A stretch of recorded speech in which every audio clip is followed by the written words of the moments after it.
राष्ट्रवादी काँग्रेस पक्षामध्ये प्रवेश केला।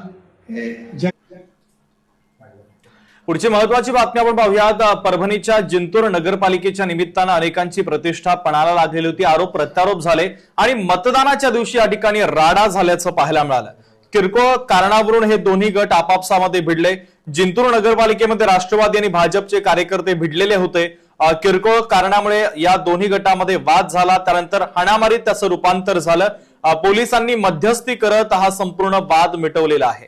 मात्र ही महत्वाची बातमी आपण पाहतोय। परभणीच्या जिंतूर नगरपालिकेत या निवडणुकीमध्ये राष्ट्रवादी आणि भाजपचे पदाधिकारी किरकोळ कारणावरून भिडले आणि त्यानंतर हाणामारी देखील करण्यात आली। पोलिसांना हस्तक्षेप करावा लागला।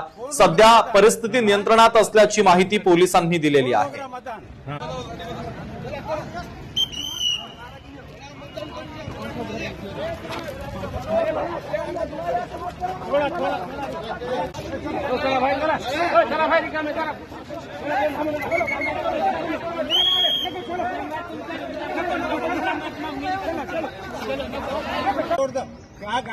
कांगड़ा तोड़ो पाओ तोड़ो, हम तो है ना रोड पे, उनको बोगस मत।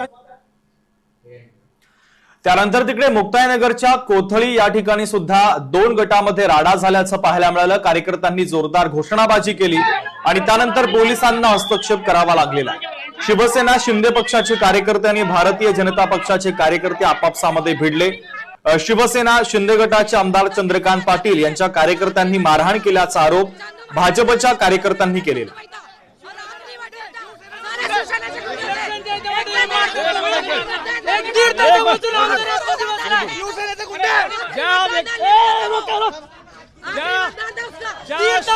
आमदार आत्महत्या करतोय।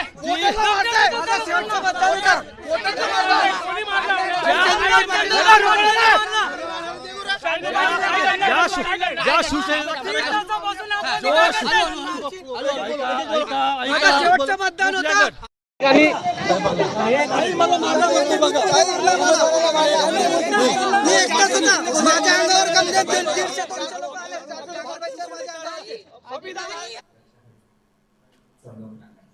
तरी दृश्य देखील आपण पाहतोय। कार्यकर्त्यांच्या दोन गटामध्ये राडा झाला, त्यानंतर रक्षा खडसे या स्वतः या ठिकाणी मध्यस्थी करण्यासाठी पोहोचलेल्या होतात आणि कार्यकर्त्यांनी कशा पद्धतीची मारहाण आम्हाला करण्यात आली ते देखील संपूर्ण गाऱ्हाण त्यांनी रक्षा खडसे यांच्या समोर मांडलेलं आहे। रक्षा खडसे स्वतः या संपूर्ण वादामध्ये मध्यस्थी करण्यासाठी, वाद मिटवण्यासाठी पोहोचलेल्या होत्या। ऐन मतदानाच्या दरम्यानच हा संपूर्ण राडा झालेला आहे। तर मला असं वाटतं तुम्हीच बघितलं पाहिजे की कशा पद्धतीची दडपशाही चालू आहे। दुपारपासून तुम्ही सगळी मीडिया इथे आहे। इतकी दादागिरी कुठे चालते का? आणि ह्या संदर्भात आम्ही सगळे ह्या चौकशीचे आदेश आम्ही करायला लावू आणि निवडणूक आयोगाला पण हे सगळं कळवलं जाईल। माझं बघितलं पाहिजे ना की बाबा काय